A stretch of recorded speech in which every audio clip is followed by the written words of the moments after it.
Hey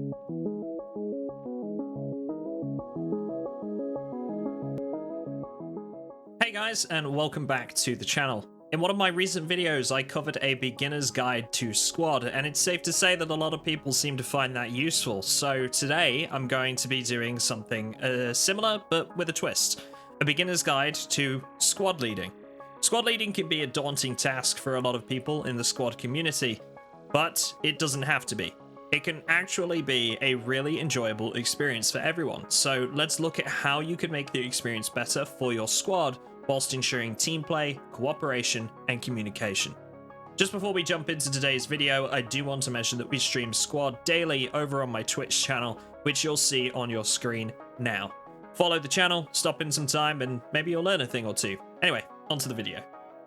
Like I said earlier, squad leading can be a daunting task for many, so we're going to start with the basics. When forming your squad, you'll more than likely be given a rifle with iron sights only. Make sure you click on the squad leader symbol in the role selection and choose something with a scope when people start to filter in. This will make your experience a lot smoother. Whilst you're on this screen, take note of the roles people are choosing when entering your squad.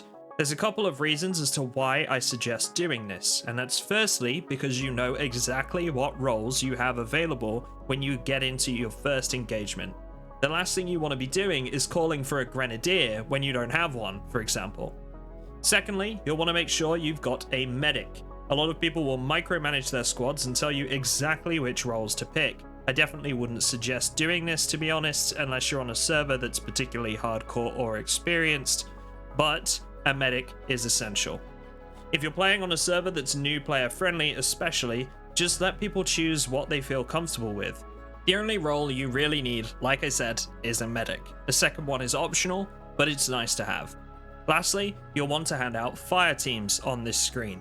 Generally speaking, you'll want to try and give these to classes that have a need for marking positions on the map. A marksman, for example, makes for a great fire team leader. A good marksman will be spotting targets for your team before you even see them and designate their positions on the map for you. I usually had my second fire team leader role to the anti-tank class in my squad so that they can quickly mark vehicles, so that they can then request ranging from my markers that I place, but that's really up to you. Fire teams are a great asset either way, and you'll want to utilize these at all times, so make sure you give them to someone at the start of the game. Assuming you're running an infantry squad, you'll want to grab the nearest logistics truck for your squad if you can. This is going to give you the ability to place a fob, which is essential if you're squad leading. The start of the match is the most important part of the game in my opinion, and can define how the rest of the game goes from that point. Now at first it might seem difficult to try and work out where you're going to be placing fobs at the start of the match, and that's okay. There's a couple of ways that you can get around this and get a little bit more knowledgeable. When you're playing your usual games of squad and you're not a squad leader, just pay attention to where your squad leader is placing their fobs. Most squad leaders will start to memorize where the capture points on each map generally start to pop up, and they'll start by placing a hab either on or nearby those capture points, even if they haven't been highlighted yet, to prepare for that eventuality. Alternatively, you can do what's called backcapping, and place fobs at each point, starting from the very first one. It's up to you, but communicating with the other squads at the start of the match is essential and will make sure that you have all of your bases covered. Ensure that you're marking your intentions on the map as well, just to ensure that nobody is overlapping with each other. Last but not least, if you're absolutely not sure about where to place a fob or a hab, just ask the other squad leaders. Generally, they'll be pretty happy to help.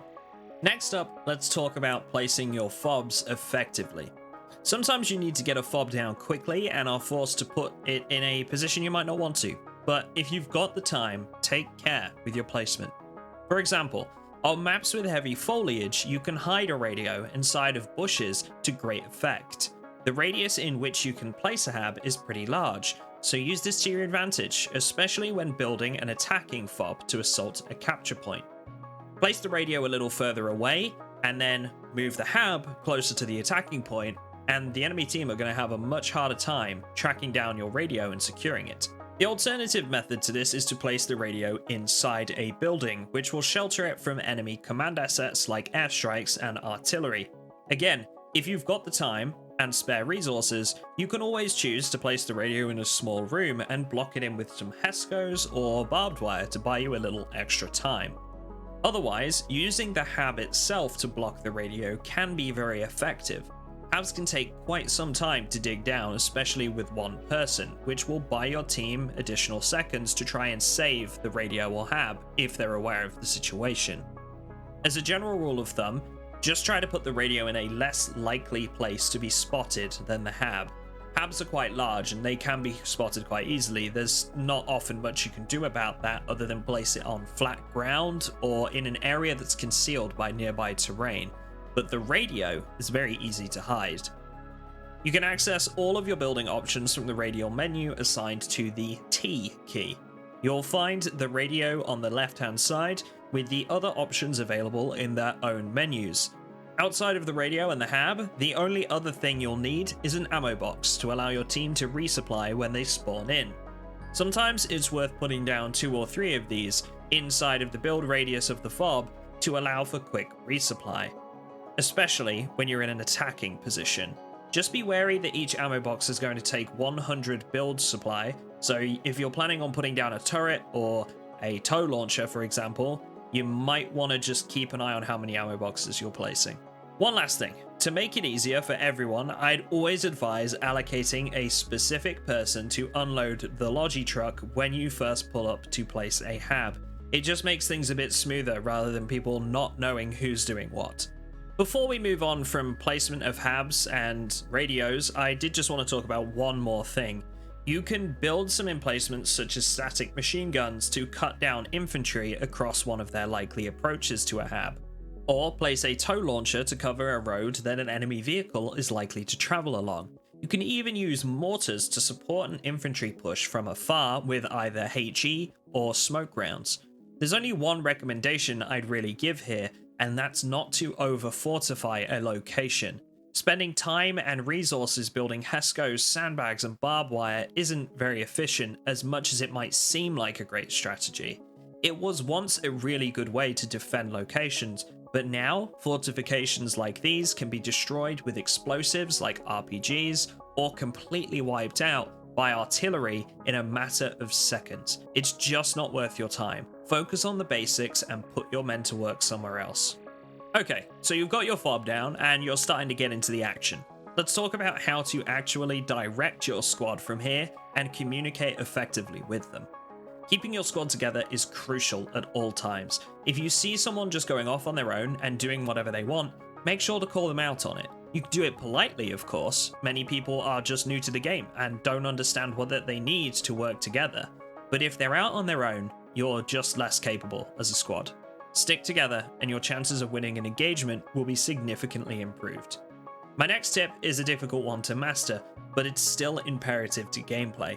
Learn when to lead from the front and when to lead from the back. Having someone else take point is usually a good strategy, because if you get taken out at the start of an engagement, your squad is now without its leader. You also have no chance of placing down a respawn point if you haven't already. Having said that, when pushing enemy habs, you might want to take point to spur your men into action. Take charge, push forward, and lead them onto the objective. It's quite frequent that players will be hesitant to actually push onto an objective or hab because it seems like they're running into fire. So if it takes you pushing in first, do it. Use smokes to cover your approach, and it's usually a good idea to do so if you're already discovered.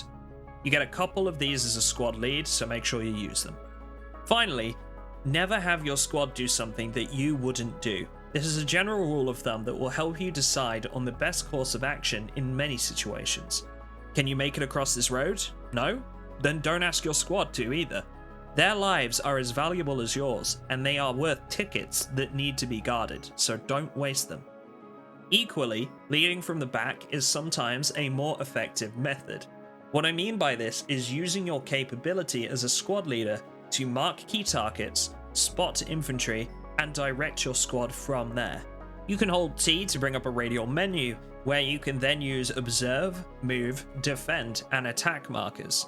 Placing an observe mark on an enemy you see is a great tool, and gives your squad something to look at when engaging targets, as well as the range to the target from their current position. Combine this with your binoculars and you can be a key asset in a firefight. Anti-tank classes, grenadiers, and marksmen may ask for marks from you every so often to be placed on top of their marks if they're a fire team lead. Now the reason behind this is because they will require a range to the target. This can be an incredibly useful tool, so please make sure you use your markers. It's also a good idea to just put these down on the current objective that you guys are looking to go towards, because at any point your team can check their map and they'll know exactly what they're doing. It's also worth noting that you can bind individual commands like the observe marker to a key in itself. This is often advised to make calling targets quick and easy rather than opening the radial menu with T. Next, we're going to take a look at assaulting an enemy fob. Identifying the location of an enemy fob can be a game-changing moment for your team, so make sure the very first thing you do when one is called out by your squad or spotted by yourself is to mark it on the map. If your assault fails, your team will want to know where it's located, and the sooner the better. They might even be able to come and give you a hand if they see that there's a hab there. Now, this next part is most crucial. If the enemy hasn't spotted you yet, use it. The element of surprise is everything when it comes to attacking an enemy fob. In order to stop the enemy from spawning, you'll need 2 members of your squad to reach their hab, which operates as their spawn point. This will proxy the hab and ensure that nobody else can spawn in. The closer you can get, the easier it will be to do this. If you engage at a distance, even if you cut down the whole enemy squad, they'll spawn right back in, and you might even have to repeat this 2 or 3 times before reaching the enemy fob. If you can't approach quietly, use smoke grenades. These are a great tool for closing the gap, especially when used in large numbers, and engaging in close range will always increase your chance of reaching the hab before many more people can spawn in. So, you've learned how to use your squad to the best effect, how to build and assault habs, communicate with other squad leaders using your map and radio, and finally, lead your men in a tight spot. Let's wrap up with a few final tips. First off, if you're in a logistics vehicle, I'd suggest not standing in what I like to call the suicide seat. This is the position where you'll stand at the front of the truck bed. It makes you a prime target, and if you die, you're not going to place a fob with that logi at all, and it's effectively useless. The second tip I've got for you is to place a rally when closing in on combat, and remember to resupply that rally frequently. Every time you respawn, get into the habit of resupplying so that your rally is ready to go for your next engagement. You can also use a rifleman in your squad to resupply your rally points. Just one quick one, some squad leaders come with unique options for their weapons. For example, the US squad leader comes with both an ACOG scope and the automatic fire mode on their M4, which isn't available with any other class. The militia squad leader can also choose from more than one variant of weapon. Just something to bear in mind. It's not particularly important, but can be useful. My final tip for you, you can mark an enemy position for support from your commander using the radial menu that pops up when you press T. Requesting this will then need to be confirmed on the map. You can use this to mark enemy habs or areas of high traffic for artillery strikes or airstrikes. Make sure it's accurate and don't waste them, because you'll only get 1 or 2 of these per game. Once the marker is placed and confirmed on the map, make sure to speak to your commander and tell them that you've requested some assistance. That's it from me in this one, guys, but I hope this was useful for you and that your squad leading goes smoothly in the future. I'll leave you with one final piece of advice. Don't be a dick. Everyone's there to have fun, and I can often rely on the squad leader not being said dick. Good luck out there, and I will see you in the next one.